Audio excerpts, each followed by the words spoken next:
Itu sama sekali tidak ada. Malah Jakarta adem.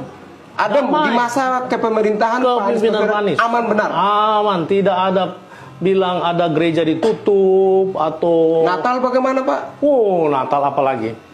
Yang sangat terkenal yaitu Christmas Carol. Christmas Carol itu di mana, Pak?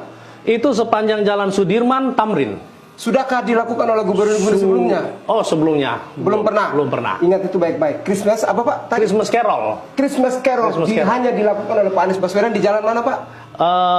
Jalan Tamrin dan Sudirman. Ya, Jalan Tamrin Sudirman. Jadi di beberapa spot-spot itu difasilitasi. Difasilitasi oleh Pak Anies melalui Pemprov. Ya. Jadi mereka menyediakan panggung, sound system, malah makanan dan lain sebagainya. Kemudian grup-grup dari gereja-gereja, universitas dan lain sebagainya, kelompok-kelompok. Kira-kira berapa orang datang tuh, Pak?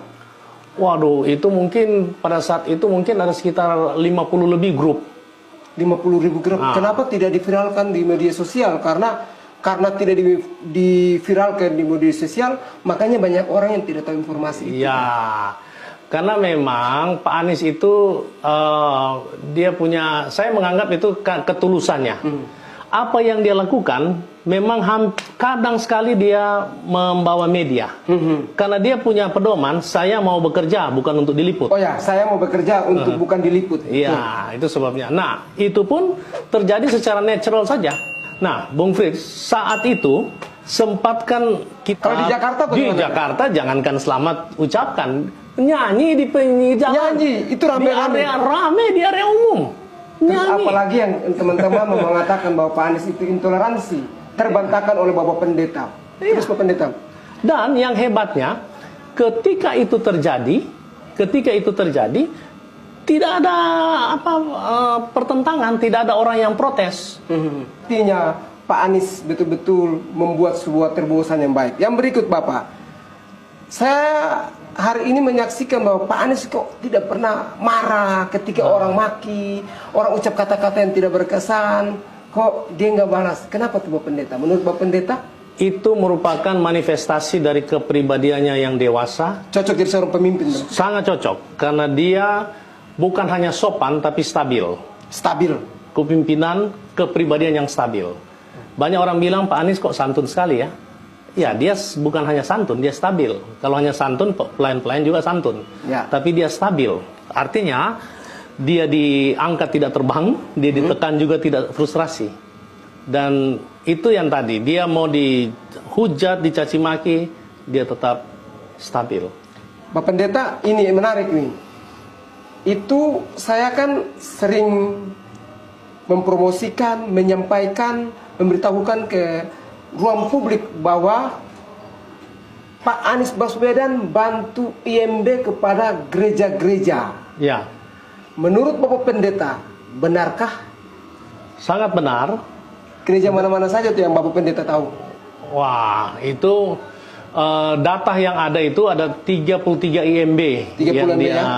berikan, dan mungkin 50 lebih yang diresmikan. Resmian di gereja 50 yang diresmikan. Ya, diresmikan, dan IMB yang diberikan ada 33. Itu data dari yang ada di kami. Dan bermacam-macam, Katolik, Protestan, bahkan yang Hindu Tamil. Hindu Tamil itu juga dibuatkan tempat ibadah. Dibuatkan tempat ibadah ya, Pak? Yang Hindu pada umumnya itu dibuatkan tempat kremasi. Kremasi. Iya. Nah, ini yang hebatnya. Dan menarik, jadi gereja Katolik itu dibuatkan semua. Zaman Pak Anies, kami pendeta-pendeta di Jakarta dari semua gereja mendapatkan apa yang disebut dengan BOTI, bantuan operasi tempat ibadah. Sangat membantu kami. Gereja, kostor dapat, saudara, dan lain sebagainya. Bahkan sekolah minggu, guru sekolah minggu akan diberi. Jadi rumor-rumor mengenai beliau itu saya kira hal yang keliru. Sentuhan sosial dari beliau untuk gereja, khususnya di Jakarta, itu sangat berarti bagi kami. Dan saya masih ketua Majelis Daerah GPDI DKI Jakarta, mewakili hampir 1000 gembala, menyampaikan kepada Bapak Gubernur terima kasih buat bantuan BOTI gitu. Bapak Anies Rashid Baswedan, PhD. Ini juga sahabat saya. Dan orang sangat hebat. Seorang pemimpin ibu kota DKI Jakarta yang memiliki kapasitas melebihi cakupan daerahnya. Dan ya Tuhan Yesus dipermuliakan dah. Kalian ngerti lah pokoknya semua. Saudara boleh lihat. Berita-berita yang saudara dengar dan nonton apa semua. Itu seperti disampaikan tadi, keliru. Beliau sangat nasionalis. Atau saya mimpi bagaimana Pak Gub untuk BOTI ini bisa jadi nasional Pak Gub.